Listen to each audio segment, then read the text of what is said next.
बिस्मिल्लाहिर्रहमानिर्रहीम। मलक सज्जाद व्लॉग्स में खुश आमदीद। जापान टूरिस्ट वीज़ा जो है वो दुनिया के ताकतवर तरीन वीज़ों में से समझा जाता है।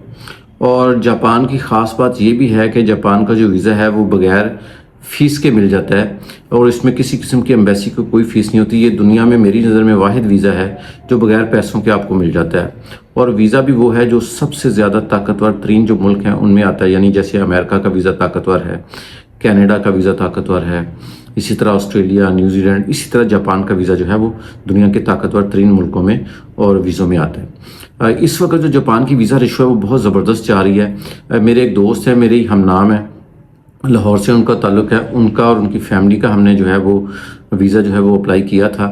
तकरीबन 22 से 24 दिन लगे हैं और अल्हम्दुलिल्लाह जो है उनकी फ़ैमिली वीज़ा जो है वो कल अप्रूव होकर जो आ गया और उन्होंने पासपोर्ट जो है वो अपने कलेक्ट कर लिए हैं। तो अगर आप ये चाह रहे हैं कि आपके पास कोई दुनिया का अच्छा वीज़ा आ जाए, कोई ताकतवर वीज़ा आ जाए और उसकी बेस के ऊपर आप दुनिया के किसी और मुल्क का वीज़ा हासिल कर लें, तो जापान जो है वो सबसे एक बेस्ट ऑप्शन है मेरी नज़र में। अच्छा, जापान वीज़ा अप्लाई करने के लिए कोई बहुत ज़्यादा डॉक्यूमेंट्स जो हैं वो नहीं चाहिए होते, लेकिन मैं हमेशा ये कहता हूँ कि आपने फ़ाइल उससे तैयार करवानी है जो उसकी टेक्निकलिटी को समझता हो, क्योंकि जापान की जो फ़ाइल होती है वो टेक्निकल फ़ाइल होती है, वो आम शेंजन वीज़ों की तरह फ़ाइल नहीं होती और उसमें जो है वो थोड़े से डॉक्यूमेंट्स लगते हैं, कोई बहुत ज़्यादा डॉक्यूमेंट्स भी नहीं लगते। मैं आपको डॉक्यूमेंट्स बता देता हूँ कि अगर आपने जापान वीज़ा अप्लाई करना है तो इसमें डॉक्यूमेंट्स कौन कौन से चाहिए। जापान वीज़े के लिए आपको 3 महीने की बैंक स्टेटमेंट चाहिए, आईडी कार्ड चाहिए, पासपोर्ट चाहिए, एफआरसी चाहिए। एफआरसी आपको फ्रेश चाहिए, यानी पिछले 3 महीने से ज़्यादा पुरानी नहीं होनी चाहिए। अच्छा, इसके साथ साथ एनटीएन यानी एक्टिव टैक्स पेयर सर्टिफिकेट जो है वो होना चाहिए। टैक्स रिटर्न की कोई ऐसी ज़रूरत नहीं है। और day by day travel plan जो है उसका होना बहुत ज़रूरी है, वो आपको ज़रूर देना चाहिए जापान के लिए।